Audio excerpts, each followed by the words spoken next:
3:11 a.m. Kaliningrad Oblast, Russian Federation. 54 degrees north latitude, 21 degrees east longitude. Kaliningrad is a geographic anomaly. A piece of Russian territory 1,300 kilometers from Moscow, enclosed entirely by NATO members. Poland to the south, Lithuania to the north and east. It has no land connection to Russia proper. Its population of 430,000 lives inside a military district whose force structure is the highest per square kilometer density of any territory in Europe. Every mobile launcher in the Kaliningrad district has been positioned, repositioned, and repositioned again over 14 years to maximize coverage of NATO's eastern flank airfields, logistics nodes, and command infrastructure. The Iskander-M operational tactical missile system has a range of 500 kilometers. From Kaliningrad, that range envelope covers Warsaw, Vilnius, Riga, Tallinn, and every NATO airbase between the Vistula and the Baltic coast.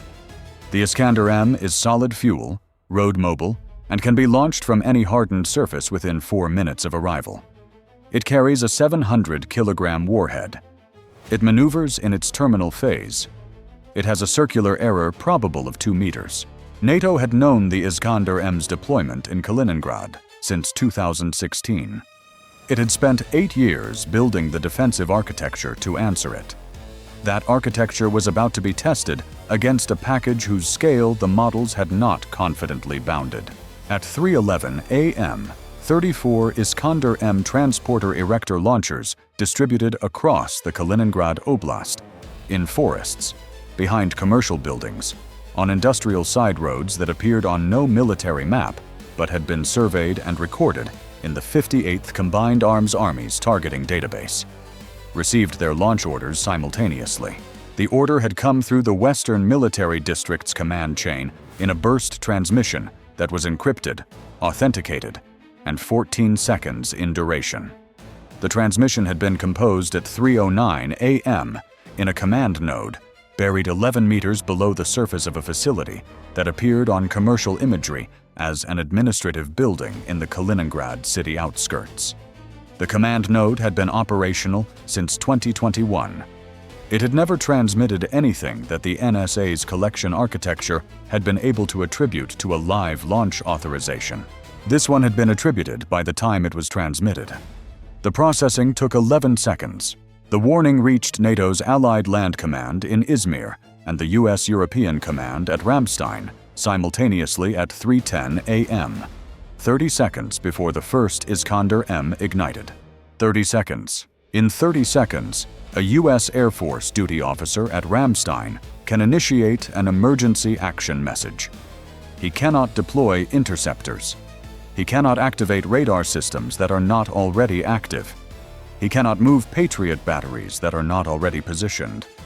What he can do in 30 seconds is ensure that the warning reaches every NATO facility in the engagement zone before the first weapon impacts. He transmitted the emergency action message at 3:10 a.m., 11 seconds after receiving the intelligence notification. His transmission reached NATO facilities across Poland and the Baltic states, 19 seconds before the first Iskander-M launched. 19 seconds was not enough time to protect infrastructure. It was enough time to ensure personnel were moving toward hardened shelter positions. The first Iskander-M left its launcher at 3:11 a.m. The package that followed over the next 8 minutes. 68 Iskander-M ballistic missiles in 2 sequential firing groups. The first group of 34 TELs firing and reloading from accompanying ammunition vehicles. The second group launching while the first group's missiles were still in flight. Combined with the simultaneous activation of S-400 air defense batteries, creating a coverage dome extending 400 kilometers into NATO airspace, and the Bastion P coastal defense batteries targeting the Kaliningrad naval approaches. Total ground attack weapons, 68 ballistic missiles. Targets: Orza's military base in northeastern Poland, the U.S. Army's Armored Brigade forward positioning site, Powid's Air Base, the USAF's pre-positioned logistics hub housing $3.4 billion in pre-positioned equipment, Šiauliai Air Base in Lithuania, NATO's Baltic air policing hub. PAC-3 Air Base, Lithuania. The NATO Force Integration Unit at Vilnius. And the Suwalki Communications Complex, the infrastructure coordinating every reinforcement movement through the land corridor, connecting the Baltic states to the rest of NATO. 8 targets, 68 missiles. PAC-3 received 18 Iskanders, Orzus 14, Suwalki 12, Suwalki 8. The remaining 16 were distributed among the 4 remaining targets. The second element was not kinetic. At 3:11 a.m., simultaneously with the Iskander launch, the Krasuka-4 electronic warfare complex east of Kaliningrad city began transmitting on the F-35A's APG-81 radar and the Patriot PAC-3's engagement radar frequency bands. The jamming created a 40-second uncertainty window in each engagement cycle, forcing frequency hopping protocols that consumed processing time. Against a weapon with a 45-second terminal phase, 40 seconds of latency was operationally significant. 3:11 a.m. Lask Air Base, Poland. USAF-35, a Squadron Operations Center. The emergency action message had arrived at 3:10 a.m. The duty officer had 19 seconds before the first Iskander launched. He had used 12 of those 19 seconds to initiate the base shelter protocol and to transmit an all-hands alert. He used the remaining 7 seconds to call the squadron commander on the alert line. The squadron commander had been asleep. He reached his operations center at 3:13 a.m., 2 minutes after the first Iskander was airborne. In those 2 minutes, his duty officer had continued the shelter protocol, had transmitted a request for the Patriot battery status to the AAMDC coordination cell, and had established voice contact with the Ramstein Air Operations Center. The squadron commander took the handset and received the current picture in 31 seconds. The F-35A was not the primary tool against the Iskander-M. It was capable of engaging Iskander missiles in their boost phase if it could achieve the geometry. But the Iskander's 4-minute time of flight from Kaliningrad to the nearest targets in northeastern Poland did not provide the geometry for an effective F-35A boost phase intercept. The F-35A would contribute to the engagement after the Iskander wave, in the suppression of the Kaliningrad air defense network that was creating the A2/AD dome over the eastern Baltic. The primary tool against the Iskander-M was the Patriot PAC-3 MSE. NATO had deployed 4 Patriot batteries to Poland and 2 to Lithuania over the preceding 11 months under the Enhanced Forward Presence Force rotation. Their positions had been selected to provide overlapping terminal defense coverage of the highest priority installations: PAC-3 and Orzus in Poland, Suwalki and PAC-3 in Lithuania. The coverage was not complete. 4 batteries in Poland could protect 4 priority nodes. Poland had 16 military installations within the Iskander's engagement envelope from Kaliningrad. The selection of what was covered and what was not had been the subject of extensive deliberation, documentation, and revision across 4 NATO force structure reviews. PAC-3 was covered. Orzus was covered. Suwalki was covered. Vilnius was at the edge of the coverage geometry. Suwalki was not covered. At 3:13 a.m., with the Iskander package 2 minutes into its flight time and the radar picture resolving into 68 confirmed tracks, the Patriot batteries at the 4 priority locations began their engagement sequences. The Krasuka-4 jamming was active and was producing the 40-second processing latency its designers had calculated. The PAC-3 MSE's frequency hopping protocol mitigated the jamming to a 12-second latency penalty, rather than the full 40 seconds. The frequency hopping had been updated 6 months earlier, specifically in response to the Krasuka-4 signature being added to the system's electronic threat library. 12 seconds of additional engagement cycle time against a weapon with a 45-second terminal phase was still a meaningful degradation. It was not a neutralization. The engagement sequence ran from 3:14 a.m. to 3:17 a.m. across the 4 defended nodes. At PAC-3, The Patriot battery engaged 18 inbound Iskander tracks. The battery's allocation, 48 PAC-3 MSE interceptors across 2 fire units, provided 2.67 interceptors per inbound track on average. The triage algorithm assigned 3 interceptors to the tracks, whose projected impact points were the pre-positioned equipment storage facilities, the highest value assets, and 2 interceptors to the tracks projected to impact lower priority zones. Of 18 inbound Iskanders, 12 were intercepted, 6 impacted. 3 impacts struck the pre-positioned equipment storage complex. 1 impacted the runway threshold. 2 impacted the vehicle staging area adjacent to the main warehouse complex. At Orzisz, the battery engaged 14 tracks. 8 were intercepted. 6 impacted. 3 impacts struck the armored vehicle storage facility. 2 struck the barracks complex, which had been evacuated under the shelter protocol in the 19-second warning window. 1 struck the base headquarters building. At Suwalki, 12 inbound tracks. The battery achieved its highest intercept rate of the engagement, 9 of 12 intercepted. The geometry of the approach angle relative to the battery's positioning had been favorable. The Iskanders targeting Suwalki were routing from the northwest, directly into the battery's optimal engagement arc. 3 impacted. 2 struck the runway, 1 near each threshold. 1 struck the alert hangar complex. At the Vilnius NATO Force Integration Unit, the coverage geometry from the nearest Patriot battery was at the edge of its effective range. 4 tracks. 2 intercepted at the edge of the engagement envelope. 2 impacted. Both struck the NFIU headquarters compound. Suwalki received its 8 assigned Iskanders with no interceptor coverage. All 8 impacted across the communications complex. The relay infrastructure was assessed as non-operational. The land corridor's communications backbone had been severed. By 3:19 a.m., the Iskander first wave had impacted, and the assessment was being processed. 68 Iskanders launched, 31 intercepted, a 45.6% intercept rate. 37 impacted across 7 targets. The intercept rate reflected the combination of the Krasuka 4 jamming penalty, the coverage gaps inherent in 4 batteries defending 16 potential targets, and the Iskander-M's genuine terminal maneuvering capability, which degraded the PAC-3 MSE's per-shot probability from 74% to 61% against maneuvering targets. The S-400 dome that had activated simultaneously with the Iskander launch was the second operational problem of the engagement.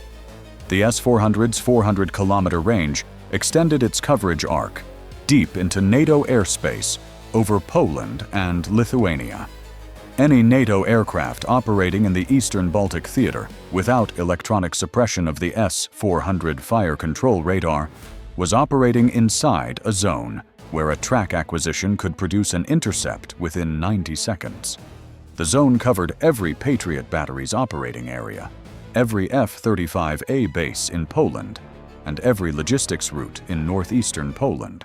The suppression of that zone was the prerequisite for any subsequent NATO air response. The EA-18G Growler. NATO had 3 assigned to the 481st Electronic Attack Squadron at Spangdahlem in Germany, a 12-minute supersonic transit from the Kaliningrad air defense coverage boundary. They had been airborne since 3:02 a.m., 9 minutes before the Iskander launch, when the pre-launch indicator traffic had been sufficient to authorize their departure. They had been holding at their boundary orbit point at 3:11 a.m.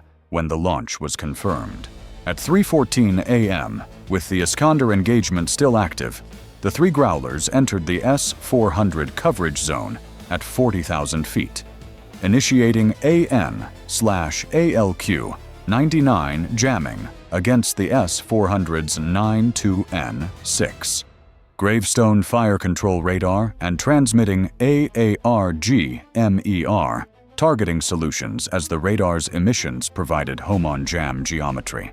The first S-400 battery's fire control radar went offline at 3:16 a.m. under AARG-MER impact. The second at 3:18 a.m. The S-400 dome over northeastern Poland had 2 fire control radars out of 6 operational within 7 minutes of the Growlers entering the zone. 4 remained. The dome was degraded. It was not eliminated. Simultaneously, F-35A sorties from WASC and from the USAF's 52nd Fighter Wing at Spangdahlem were entering the operational picture. Their assigned mission was not the S-400 suppression. That was the Growlers' task. Their mission was the Iskander-TEL network in Kaliningrad. The Iskander's 2-round reload capability meant the 34 TELs in the first firing group had already completed their reload sequence and were potentially preparing a second salvo.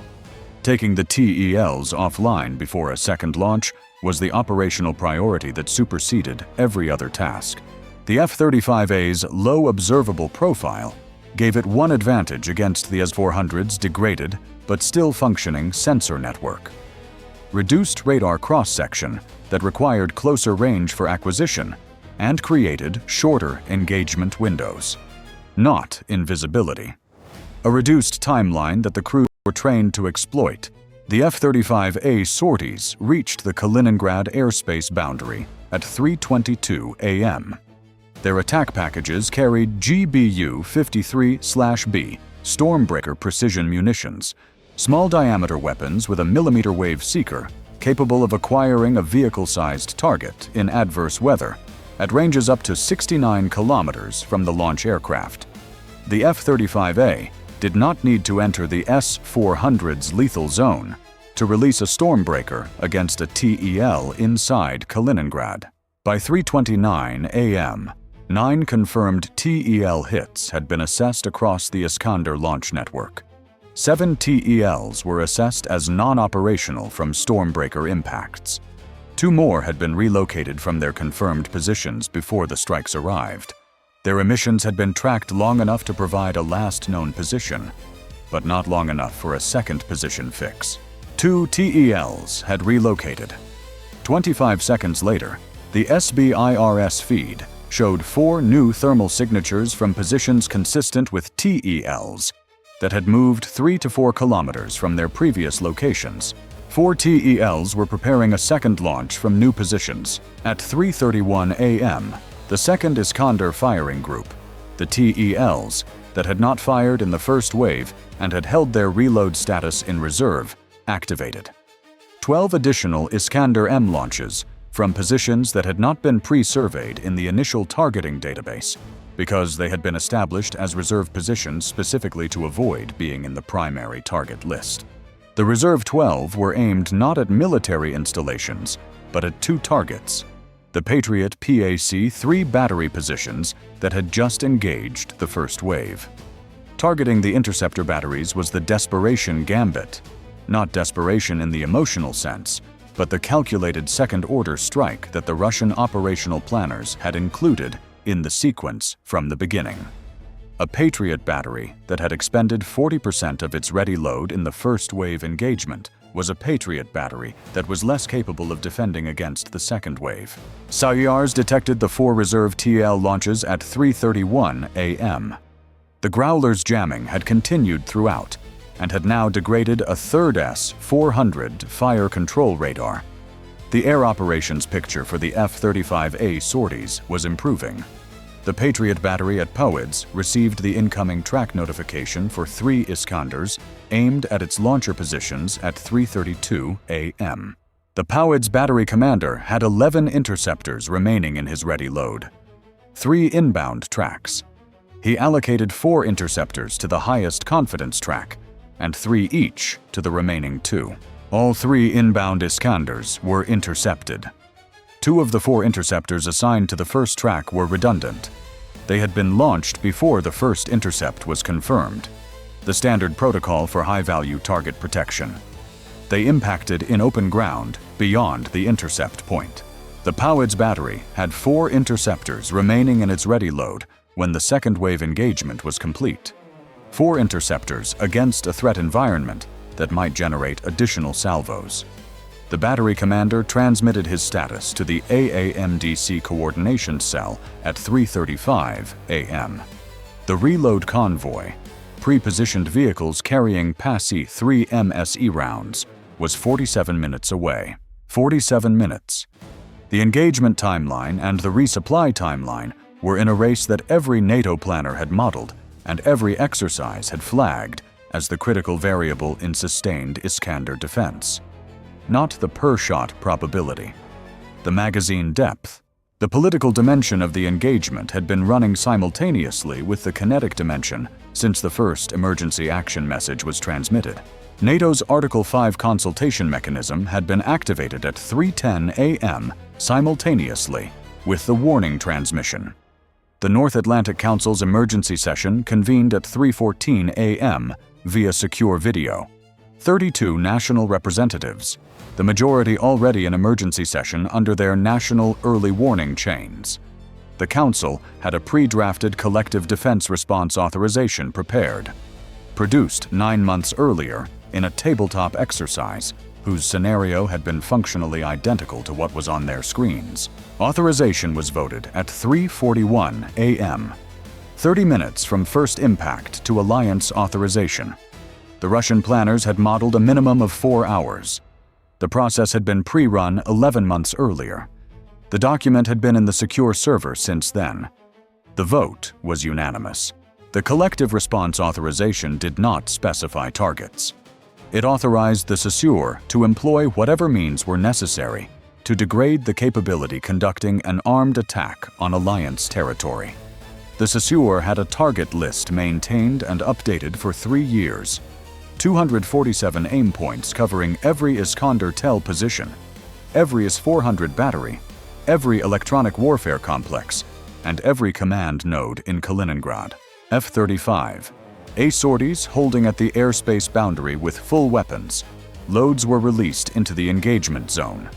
B-52 aircraft from RAF Fairford, carrying JASS-MER, were already inbound from orbit points, having departed on the pre-authorized movement order issued at 3:19 a.m.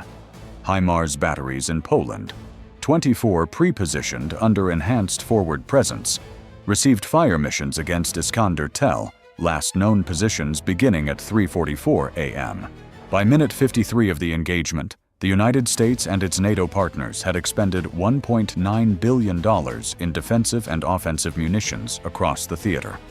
The figure included PAC-3 MSE interceptors, AARG-MER against S-400 fire control radars, Stormbreaker against TEL positions, HIMARS rocket salvos, and the initial JASS-MER packages from the B-52 sorties that began impacting Kaliningrad command infrastructure at 3:51 a.m. Of the S-400's 6 fire control radars in the Kaliningrad Dome, 5 had been rendered inoperable by 3:54 a.m. through the combined AARG-MER and Stormbreaker engagement sequence. 1 remained operational in a position that had been relocated twice during the engagement. It continued to provide intermittent tracking coverage that required all aircraft in its remaining coverage arc to maintain electronic suppression protocols.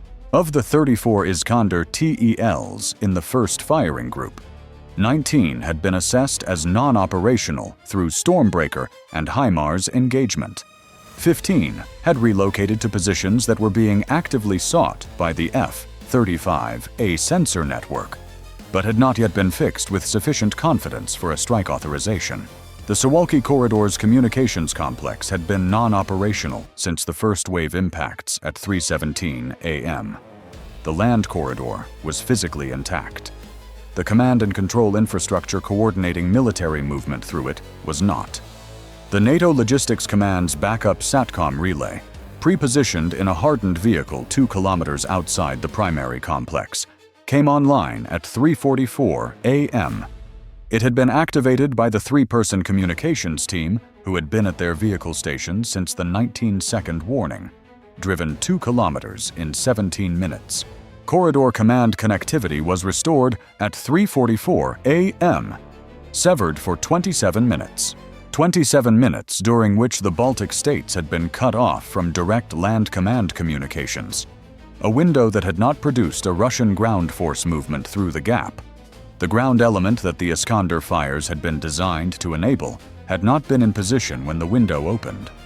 The window lasted 27 minutes. It closed with the mobile relay, 4:15 a.m. Ramstein Air Base, Germany. U.S. European Command Headquarters. The flag officer on duty had processed 53 minutes of multi-domain engagement. His board showed every NATO airbase in the Eastern Theater, every Patriot battery's magazine level, every F-35A sortie's fuel state, and the real-time Kaliningrad target assessment. 3 batteries had fewer than 15 interceptors remaining. 1 had 4. Reload convoys were moving, but not yet arrived. 15 unlocated Iskander TELs had gone cold in forested areas east of Kaliningrad city. He had an Article 5 authorization. He had B-52s inbound. He had F-35A sorties in the engagement zone. He had HIMARS units executing fire missions. He did not have a Kaliningrad that had been neutralized. He had one that had been significantly degraded. 5 of 6 S-400 radars offline. 19 TELs non-operational, but whose remaining capability was still capable of additional launches. He logged the operational picture. The log format did not have a field for what remained unresolved. Time from first launch detection to NATO collective response authorization, 31 minutes. Time from first impact to collective response operational order, 27 minutes. Russian weapons employed, 68 Iskander-M first wave, 12 Iskander-M second wave, 80 total. Electronic warfare. Krasuka 4 continuous engagement throughout. First wave intercept results. 31 of 68 intercepted. 45.6% rate. 37 impacted across 7 targets. Second wave intercept results. 12 of 12 intercepted targeting Patriot battery positions. 100%. Battery ammunition states post-engagement. Powids 4 interceptors. Orzys 11. Shiauliai 19. Vilnius sector battery 26. Reload convoys en route. Physical effects. Powids airbase. Pre-positioned equipment storage partially degraded. Runway 1 threshold non-operational. Estimated 72-hour partial restoration. Orzys. Armored vehicle storage degraded. Barracks evacuated before impacts. 0 personnel losses. Shiauliai. Runway non-operational 6 hours. Alert hangar complex damaged. Vilnius NFIU. Headquarters compound damaged. Command functions transferred to alternate facility. Suwalki Communications Complex. Non-operational 27 minutes. Restored via mobile relay. NATO FISU Vilnius alternate facility. Operational. Kaliningrad A2/AD assessment. S-400 coverage degraded from 6 of 6 to 1 of 6 fire control radars operational. 19 of 34 Iskander TELs assessed non-operational. 15 TELs unlocated, considered capable of additional launches. Electronic warfare complex at Kaliningrad city. Engaged by JASSMER. Assessment pending. U.S. and NATO personnel. 11 service members injured across 3 impacted facilities. Blast and fragment effects on structures adjacent to impact zones. 0 killed. Shelter protocols effective from 19-second warning. Counter-operation total cost through minute 53. $1.9 billion. The Iskander-M had achieved its design terminal accuracy at the undefended targets. Suwalki. The NFIU at Vilnius. The defended targets had been contested at a 45.6% intercept rate. Krasuka 4 jamming, coverage geometry constraints, and genuine terminal maneuvering combining to produce a rate significantly below the system's uncontested performance. The mobile relay had restored the Suwalki corridor in 27 minutes because a 3-person team had driven 2 kilometers in 17 minutes after receiving 19 seconds of warning. 19 seconds, 2 kilometers, 27 minutes, 31 minutes to Article 5. Each number had been purchased by a decision made before the engagement began. In doctrine reviews, pre-positioned equipment lists, and tabletop exercise scenarios. The pre-drafted authorization document. The hardened vehicle parked 2 kilometers from the complex. The SBIRS sector sensitivity set to high before the alert. The Growlers airborne 9 minutes before first launch.